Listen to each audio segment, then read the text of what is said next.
So I'm really realizing that a lot of y'all do not know the difference between being hypersexual and being comfortable within your sexuality.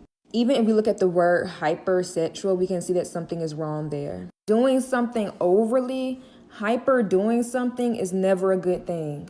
And I bet if you go to your school and talk to the girl who is known to be promiscuous, she has a story to tell you. These girls' stories usually range from being ignored at home, being assaulted, them going through a traumatic life experience which made them feel like they had to do these things to be accepted and validated. But the girl who is known to be promiscuous always have a story, and 9 times out of 10 they end up regretting it later on in life. Hypersexuality is a trauma response. There's a root somewhere. You cannot be hypersexual naturally. Now, if we're talking on the basis of being comfortable within your sexuality, it's for you, it's embodied, that's a whole different discussion. This sexuality feels good because it's for you, because it makes you happy. The thing that I found with hypersexuality is it does not make the person who is hypersexual happy. It only makes the person who is benefiting off of the person being hypersexual happy.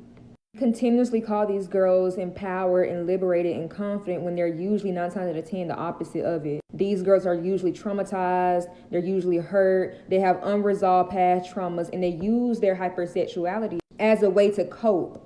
And if you think that hypersexual behavior is empowering, is natural, is liberating, I want to know your thoughts on how you feel about 16-year-old girls coming on this app being provocative. So are these 16-year-old girls who are dancing on this app provocatively, are they empowered? Are they liberated? Are they confident?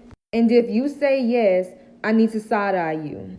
Because the truth is that 16-year-old girl is not benefiting off of being hypersexual. She usually has more things going on, which is why she's coming on the internet doing what she's doing. The only person who is benefiting off of her being hypersexual and exploiting herself on the internet is the person who is liking her content and reposting her content. So let's stop sitting here making it seem like hypersexuality and being promiscuous is a natural thing. It can be good, it can be beneficial when it isn't. I have never heard a happy story come out of being promiscuous. Usually the woman who is promiscuous telling a story, she always ends up in tears or saying that I just hate that I did this and I regret it, and she ends up changing her ways. The ones who don't change their ways usually face lifelong consequences.